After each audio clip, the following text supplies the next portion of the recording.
So I'm Conor Byrne, I'm from theICEway. As I said to previous people, my business partner, Ian Richardson, is the Sea Trade Technical Ambassador, but he's suffering from insomnia at the moment because he's got a 4-day-old baby. So that's why he couldn't be here. A well-known medical problem, which no system will help with. We're very lucky today to have two really people who are in the cruise industry who know everything about this sort of thing. So we've got Andrew Carricarte here, who's the CEO of Tritan Soft, which is the Sicard product. So if you know this, the Sicard, which is probably on most of the cruise ships. So about 90%. Yeah, and it's an amazing bit of software, and so they really support the whole medical at sea initiative. And we got Bruno Sicard, who is the Chief Medical Officer from Ponant. So welcome, Bruno. Thank you very much for coming. Or not coming, I should say. So over the last couple of years, it's been shown that how important the medical facilities are on the ships for safe operations of the vessels at sea. So what we want to do today is I want to discuss some of the various roles that the IT systems play in the running of the ships and the passenger experience, and how the ship medical centers are starting to change as we go through the years in the future, and how they've changed a little since the past. But we will focus on that. So what we're also going to look at is the electronic medical records for the Paxton crew and how it's used and kept secure, and how technology is advanced and what the future holds. So that's the sort of general sort of what we're going to do. Bruno has created a small presentation which we're going to use to kind of describe how Bruno and Andrew and people, how we see the role of medical systems on board. I'm sure you're all very competent in this area, but in case there aren't people, we thought we'd put something together to show you. So Bruno, welcome. You're going to just present that presentation to us, I think. Yeah, thank you. Can you hear me? Loud and clear? Yeah, perfect. Okay. Yeah, I really appreciate to have this opportunity to discuss how IT medical system can improve cruise medicine. My first question would be: is actually at sea medicine different from ashore? So my background is, first combat Navy and very much Marine Navy. So I definitely, can tell you, yes, there's some significant difference.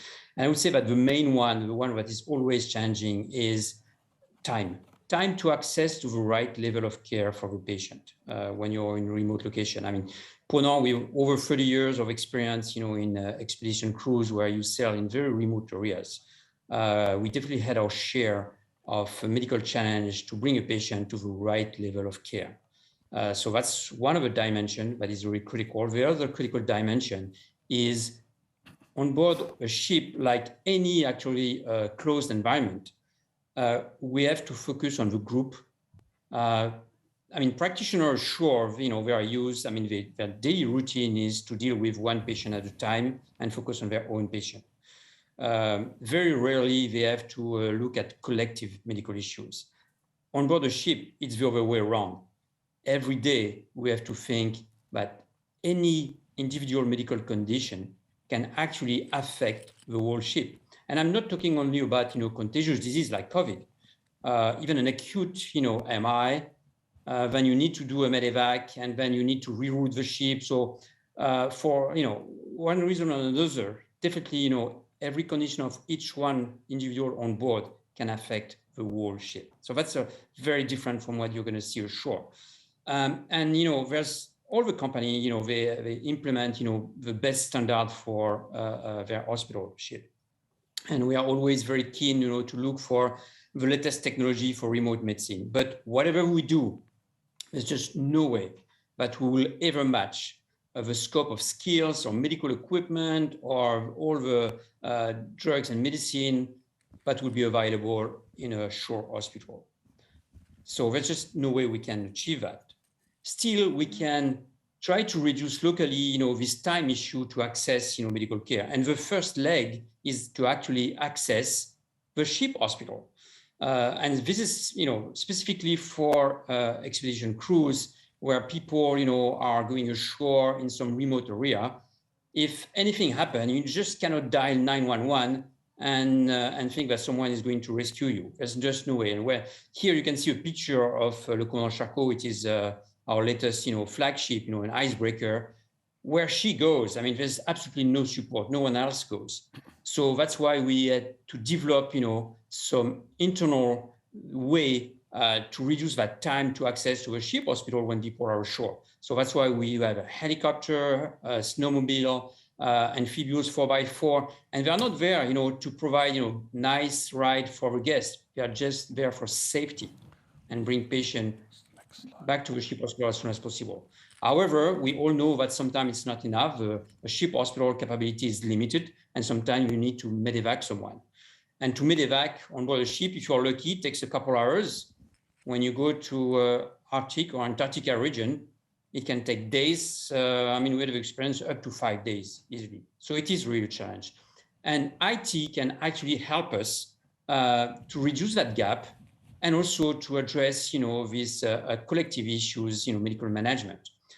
The best way, to improve care is actually not to provide care, which means not to have sick people. So prevention is critical. And there's nothing better than a good IT system to manage large amount of medical data, to be able to assess the fit to sail for our crew and passengers, and to do that in a flexible way. I'm sure you noticed that in the last couple of years, there was a lot of unknown about COVID. And don't even ask me, what will be my prediction about what will be COVID next. I have no clue. So we have to constantly, adapt our processes. Right now with Ponant, we are editing our 38th version of our COVID directive. And only a good IT system can provide you with flexibility in updating your system. But IT can also improve diagnostic. And the earlier the diagnostic, then the earlier the treatment. And this is done through syndromic surveillance, usually artificial intelligence, you can compute low sensitivity, low specificity, signs, symptoms, number of hospital visits and so on to early detect potential outbreak or severe conditions. Again, reducing that gap for an early treatment. Tele-expertise can also improve your treatment capability. That artificial intelligence can help you, read an X-ray and detect some difficult, condition. But also a telecompanion can guide the ultrasound probe of one of our medical staff, or guide one of our medical staff to conduct an unusual but emergent procedure. So upgrading the medical capability. And then the last but not least, which is more trivial, it's IT will definitely help you to manage your health record while staying compliant with GDPR, HIPAA. Will help you to have have a better and more efficient, medical chest inventory, resupply, to edit, all the reporting that is required. So to conclude, this view I have on IT and cruise medicine, for me, there's no doubt that IT will improve the safety of sailing, because it has a unique capability to manage large amount of medical data, and not only for individual case, but more importantly for collective case. And this brings us to the DNA of public health. Have you ever wondered why in the US public health officers, they wear Navy-like on uniform and they have Navy ranks? Because that's the DNA of public health. Maritime medicine, actually, for centuries, had to deal with outbreak, with epidemic, because centuries ago, obviously, the infectious agent didn't travel by airplane, it traveled by sea lane. Bruno, sorry, I need to cut in on you there. I'm just being aware of time because we've got quite a short session. So So I want to just move on to the next topic. Is that okay? That was really good, though. Thank you very much for that. So Bruno's, I mean, that's really defined what the IT on board is and how it works through and why it's required. But I wanted to move on to more to the IT systems part of it for a moment with Andrew. And say, Andrew, what does a typical medical IT system look like? What sort of components and integrations are required as a basis and are required to be for? Sure. I think one of the interesting things to understand about medical systems is that we tend to think of them as a medical record or something that exists on board. The reality is that the systems and platforms that we have to deploy across this industry, it has to be comprehensive throughout the whole process. So even when it starts, so things really start at when they get employed, right? So they come with a medical record, they come with a pre-employment medical exam. That information needs to be captured and tracked. It also needs to be operationalized. So you have hundreds of providers all over the world that we have to extend technology out to get them connected and help automate and help process all that information. And then that really starts the tracking of what you would refer to as a patient from the crew side. So you have the components that are shore side, where those can be pre-employment medical exam management oriented. Those can be from a Dr. Sicard's perspective. So I'm a medical director. I have ships sailing all over the world. How do I have visibility on what's going on, what's happening on any particular ship? Somebody gets referred shoreside. You have a case management component that needs to be tracking these crew or guests whenever they get disembarked all over the world. And then certainly on board, you have all these different components around, your clinical care aspects, from seeing the patient to document that adequately, wellness programs, chronic disease management, even charging the guests. These are profit centers for cruise lines. So how does that charge get captured appropriately? And then you have things that we've deployed recently over the COVID period. So things like telehealth. Mm-hmm. So how do you do virtual visits and contactless interactions with somebody who may or may not have a communicable disease? Mm-hmm. Those things are important. So we have features and modules that extend across what we would refer to as a continuum of care. They get referred to disembark shoreside. There's something for the provider. There's something for the crew member to actually interact with. Crew member boards the ship. They can fill out their declaration of health. They can upload their vaccines. So at every possible way, for before, during, and after, we have to provide features and functionality that can account for that and help bring efficiencies for our customers. Both Bruno and yourself mentioned in those opening remarks, you mentioned telehealth. Yeah. I think it's a fascinating topic. Firstly, I'll go to you, Andrew, first. So telehealth specifically, sure. How do you see that being used at the moment, and do you see a big future for it in cruise ships? Yeah, I think, so COVID obviously had a lot of negative impact on, a lot of people's lives and the industry as a whole, but there were some positive things that came from that. It certainly fast-tracked initiatives like, telehealth. So we deployed a product called C-Console, and we did this within 60 days of the onset of the pandemic, and we gave it to our customers free of charge for 18 months. And the reason why we did that was because it's a very difficult time where they were trying to navigate some of the most significant challenges in the history of the industry. So I don't think that goes away. Mm-hmm. I think, we had we have about 98% of the industry, about 80% adoption off of just telehealth. So it's something we don't talk about, but it's something we should advocate. Yeah, the industry, 80% has adopted telehealth. Sure, it's a significant... Which is on land as well. On land, it's not even that high, right? So... Cool. Bruno, what would you we exceed that. See the use of telehealth? What's your kind of feeling on telehealth on cruise lines? Are you a big advocate for it? Absolutely. I mean, right now we are running actually a test with telehealth, focusing on second opinion. So our GP on board, our ER doctor, for example, if they need, to have a specialty advice, they just, request advice. So it's actually the same way that you are doing when you see your GP, and we get the answer in the same timeline. So actually through telehealth, you really increase again your the level of care you're going to have on board, but also you're reaching out to the same level that you're going to see ashore, where your GP can help also a specialist. Mm-hmm. Excellent. Yeah, no, that's what I was thinking. That's really good. I'm just going to. On land and on ship, we all know that health records, EMR records, are really, really important. Sure. Now, the cruise line I do a lot of work with private medical hospitals as well, as the cruise. And cruise lines actually hold more data than your average hospital, because your hospital doesn't have your passport details, it doesn't have your travel details, all that sort of stuff. So, you know, with the electronic medical records, which regulations do cruise lines apply? Obviously, because they're traveling worldwide. All of them.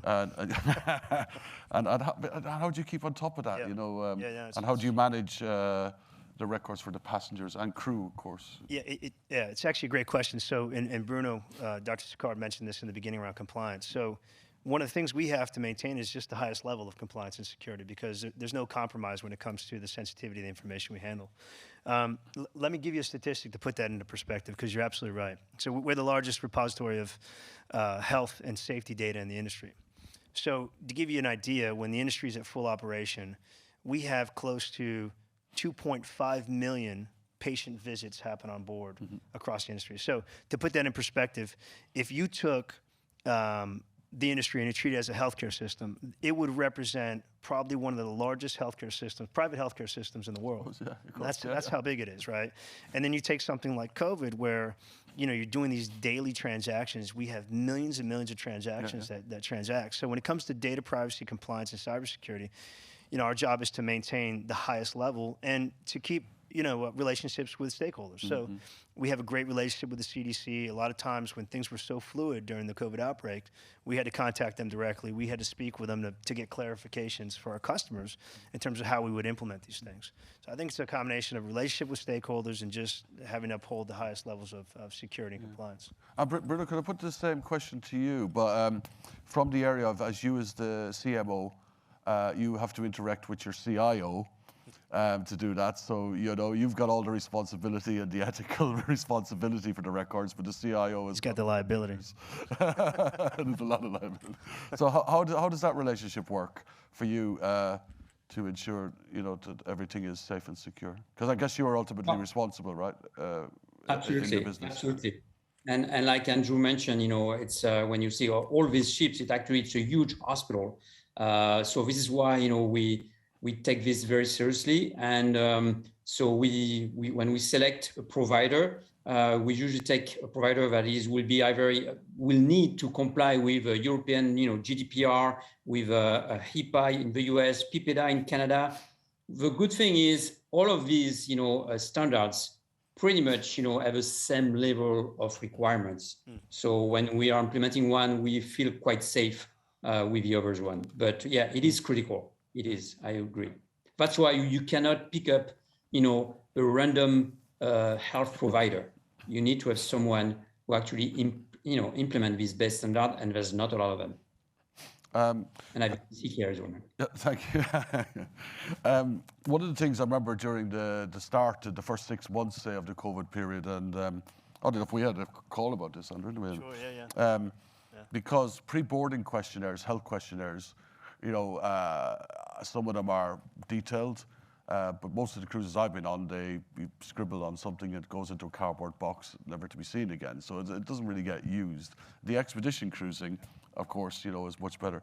Sure. So, there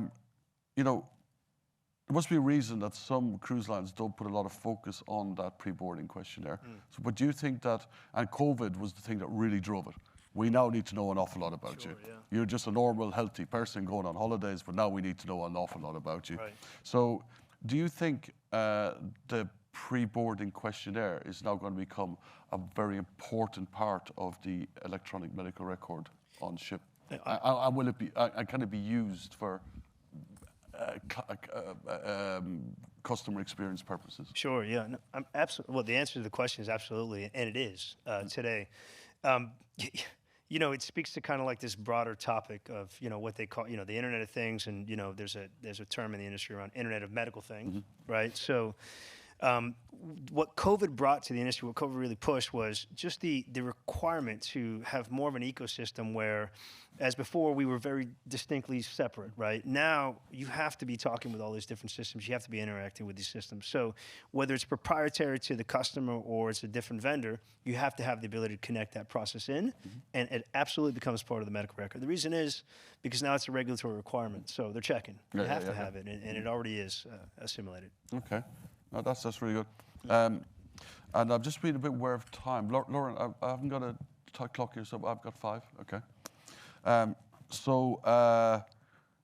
Again, I think I'll move on to this question actually for Bruno. What's the top of your wish list for the medical, both the IT medical on board and medical systems on board? So, you know, if you had an open sort of checkbook. Sicard. If you had an open checkbook, I don't think he's got that big a checkbook. That was a loaded question, Dr. Yeah, so I paid him for that one. If you had an open checkbook, what would you really like to see the medical systems evolve to in the future that they're not doing now? Well, I'm working, still in the ER, and I'm working in 3 different hospitals using 3 different IT systems. And so there are a lot of good systems, but really, as you know, you need to have a system that is user-friendly.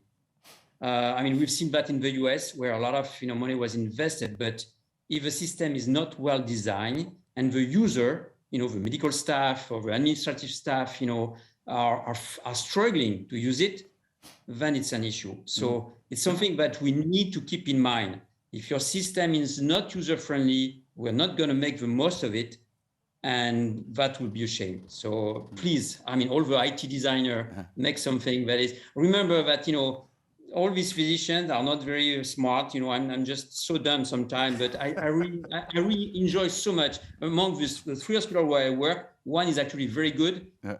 And I enjoy a lot to work with that one. So please make it user-friendly. I'm not going to ask Andrew that question because he's going to say if everybody in the world buys Sicard, then it's not a problem anymore. It's solved the issue. Excellent. We've got a couple of minutes left. Would anybody like to ask Andrew or Dr. Sicard a question? Would you like to ask any questions on this or bring anything through? As I say, I've got loads of questions. Okay, brilliant. Oh, sorry, yeah, far away. Do you actually have an application for Sicard? Like that can be for expedition or river cruising? Sure.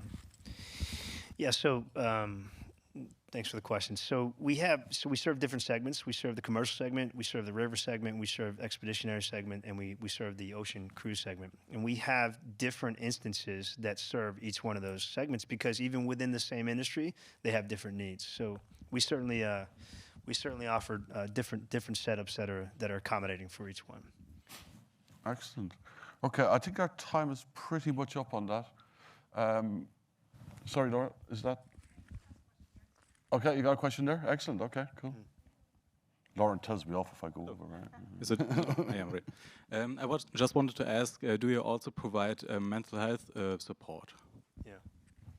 Yeah, and this speaks to what I was addressing earlier around just we see ourselves as kind of this industry ecosystem. So for us to do everything, it's an impossibility. So we have a lot of different partnerships. Allianz is one of them, and several third parties on the technology side, but also on the service side. So our job is not to try to do a service of that nature. Our job is to connect in the service so our customers can take advantage of that. So we do have third parties that we work with, and we bring that capability to our customers, for certain. Yeah. Cool. Any other questions? Anybody else like to raise anything? Oh, we got one here. How does the integration work between the platform and the services that you just sort of referred to in terms of the ability for the cruise lines and us to sort of involve ourselves in that process, or is it sort of cut and paste? Right. Yeah. So the way our technology is designed is that we consider ourselves an enabler. So like I mentioned, the partnership with Allianz, we connect that level of expertise, and whether it be shoreside case management, or as Dr. Sicard was mentioning earlier, telehealth providers, or mental health, which is a big, focus point for the industry. So we have different components of technology that they operate on, which is the same as our customers. So what you have is this one cohesive industry ecosystem where everybody's sharing information and being as efficient as possible, and then compliance is a big component of that. So bring the value to the customer, bring the service to the customer, and then everybody wins, right? And there are good standards for interconnectivity out there, such as the HL7 standard, which is used worldwide for interlinking medical systems. So yeah, we have like over 90 different plus integrations with systems, providers, vendors. So it's quite extensive. Yeah. Which goes quite well. Anybody else like to say anything? Sounds like the Sicard is a very flexible application. Would you consider it to be agnostic? You can really work with any other provider. Yeah. Actually integrate with them and their Yeah, that's services. Mr. Quito. We did a lot of work. He was actually one of the first pioneers way back in the day and pulling these systems together. And I think the days of trying to grab your territory and isolate yourself as a technology system, those are over. So we've always been agnostic. We've always been enabling. And that's how we've been successful in the industry to get 98% of it. Brilliant. Yeah. Excellent. Thanks for the questions. Good. Anybody else? That's the most questions we've had in a panel this week. Well done. Excellent. Huh? I'm trying to catch Yes, yeah, you all got the memo. Excellent. Well done. Look, we'll wrap it up there, guys. I took just a little bit over. Dr. Sicard, and of course, Andrew Carricarte from Tritan Soft, thank you very much, and thank you all for turning up today. That was really, really interesting. And Thank you as well. I'm a bit sad because I do really like medical systems. Okay, thank you very much. Cheers. Thanks. Bye-bye.